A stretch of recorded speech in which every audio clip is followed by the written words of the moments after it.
Retour maintenant sur un classique hollywoodien, Die Hard, le premier volet d'une saga de 5 films, Piège de cristal de John McTiernan, sorti en 1988, a marqué le cinéma d'action et permis à Bruce Willis d'atteindre la notoriété. Ce dernier campe un policier qui va être pris en otage dans un gratte-ciel de Los Angeles par un groupe de criminels. Piège de cristal et 58 minutes pour vivre sont diffusés en ce moment sur TCM Cinéma.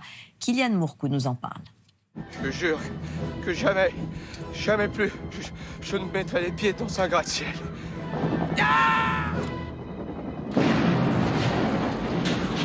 L'année 1988 marque un tournant dans le film d'action américain avec le début de la saga Die Hard. Le premier volet, Piège de cristal, nous présente un héros d'un nouveau type qui va devenir une référence absolue. J'ai manqué un épisode de cet intéressant feuilleton. Qu'est-ce que vous avez dit ? Pour incarner ce changement, le réalisateur John McTiernan, qui vient de réaliser Predator, choisit un Bruce Willis encore chevelu pour jouer un flic paumé à la répartie bien placée. Le lieutenant John McClane. On joue toujours les cow-boys, monsieur McClane. Les Américains sont incroyables, mais cette fois, John Wayne ne s'éloignera pas dans le soleil couchant avec Grayskull.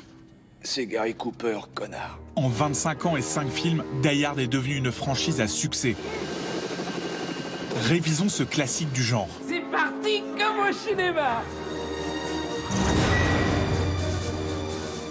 Il faut remettre Piège de cristal dans le contexte de l'époque. On est sous Reagan aux États-Unis, donc c'est les années 80, l'Amérique forte. Et la figure du héros américain à l'époque, c'est plus Stallone avec Rambo et Schwarzenegger avec Commando. Là, on arrive avec John McClane, qui est un flic un peu loser, dépressif, alcoolique, divorcé ou en instance de divorce, qui vient pour récupérer sa femme, mais il sait même pas si ça va marcher, qui est totalement vulnérable parce qu'il est pieds nus et en Marcel. Et le mec, il a pas du tout envie d'être là. Viens me voir à Los Angeles, on passera Noël en famille, on fera la fête. Il ne va pas de lui-même à l'action, c'est l'action qui le rattrape et qui le met en plein milieu. Et lui, tout au long du film, il veut juste se barrer. C'est un héros, par obligation, mais à la base, c'est un homme comme tout le monde. Et c'est ça, la grande nouveauté du film. Oh merde, je rêve, c'est pas vrai ça. Je suis abonné au sous-sol et aux ascenseurs. Et on dit que la foudre tombe jamais 2 fois au même endroit. On se demande toujours, mais comment il va s'en sortir ? Il peut pas s'en sortir, c'est pas possible. Et il y a cette séquence qui est culte, de chez culte, quand il y a toutes les vitres qui sont brisées, il voit les bris de verre partout par terre, et il se dit, je suis pieds nus, faut y aller, quoi. Oh, les enfoirés!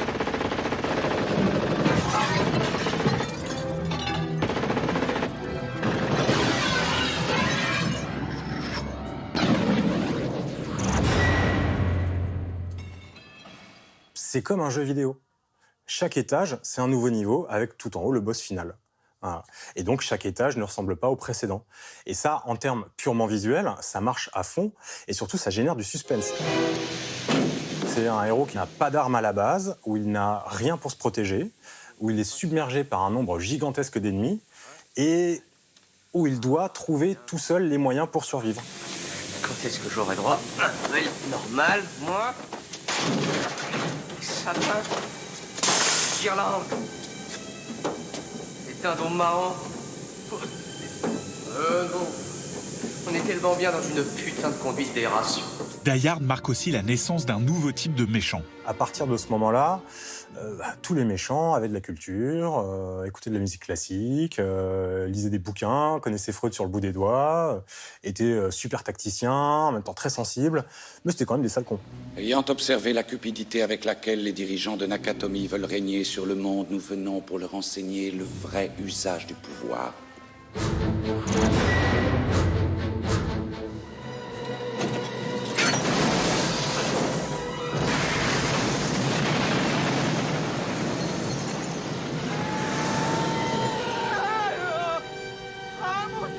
C'est son premier rôle vraiment physique et c'est un rôle qui sera tellement déterminant que ça va diriger la suite de sa carrière, qu'il le veuille ou qu'il le veuille pas. Surtout quand il le veut pas d'ailleurs. Il y a de la chance, ce connard. Son humour, son cynisme, son côté second degré, il a dû l'implémenter dans le personnage de John McClane, mais c'est avec l'aide de John McTiernan qu'ils ont pu le mettre en scène en fait. C'est vraiment un travail d'équipe sur Piège de cristal, c'est utiliser l'homme Bruce Willis pour créer le vrai John McClane. Sur 9 millions de terroristes dans le monde, j'en tue un, il a les pieds plus petits que ma sœur. Ça a révolutionné le film d'action moderne, urbain, contemporain. Et surtout, ça a créé un sous-genre. Après le carton international de la saga, Hollywood va réutiliser les mêmes ingrédients narratifs de Die Hard avec plus ou moins de succès. Bienvenue à la fête, camarades! C'est pas une révolution, c'est surtout une formule magique.